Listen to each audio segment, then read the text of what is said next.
Story 3. My boss tried to make me his personal butler, so I got him fired.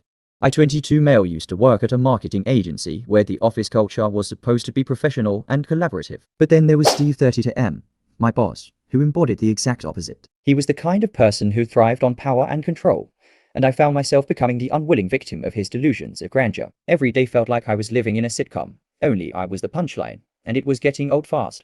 From day one, Steve made it clear that my job description was more of a suggestion than a rule. Sure, I was hired as a marketing assistant, but he had other plans. It started off harmless enough, with him asking me to get him coffee in the mornings. At first, I thought, okay, it's not a big deal. But then it escalated quickly. He started asking me to run personal errands, like picking up his dry cleaning and even taking his dog to the vet during my lunch break. I could hardly believe it.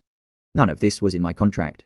But Steve had this way of making it seem like refusing would jeopardize my job. I was stuck in this twisted game of power dynamics, and I felt completely powerless. One day, the situation reached a boiling point. Steve had just returned from a weekend getaway with his family, and he had the nerve to ask me to pick up his wife's birthday present, a gigantic chandelier from an upscale store across town. I was seething inside, my patience wearing thin.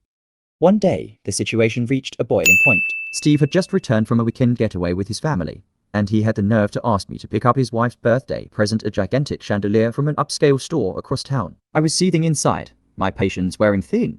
Did he really think I was his personal assistant? It was absurd. I tried to keep my cool, but it was getting harder to suppress my frustration. I realized this was the moment I had to take a stand.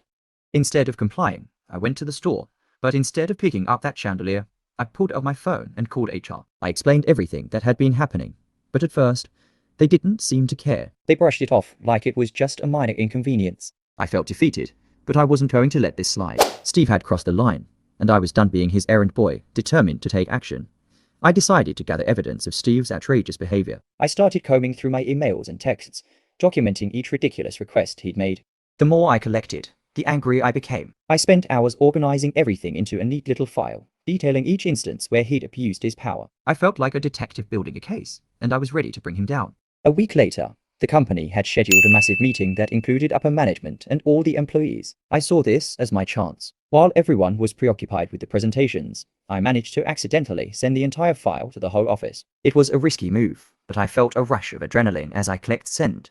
My heart raced as I thought about what might happen next. Within minutes, chaos erupted in the office. People were gasping, whispering, and looking around in disbelief. I could see the shock on everyone's faces as they read through the evidence of Steve's tyranny. The meeting had turned into a scandal, and it was glorious. I watched as Steve's face turned beet red, his eyes darting around the room, realizing that his cover had been blown.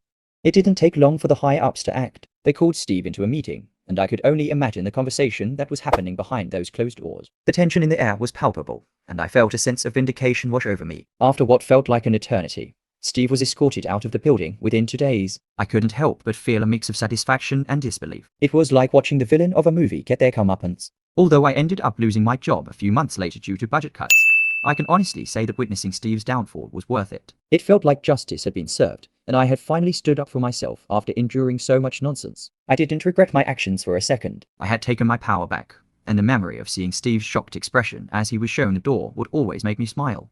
In the end, I learned that sometimes you have to fight back against the injustices in the workplace. It wasn't just about getting revenge. It was about standing up for what's right. Even though I moved on from that job, the experience taught me that no one should ever let themselves be treated like a personal servant, no matter the circumstances. I've carried that lesson with me ever since, ready to take on whatever life throws my way.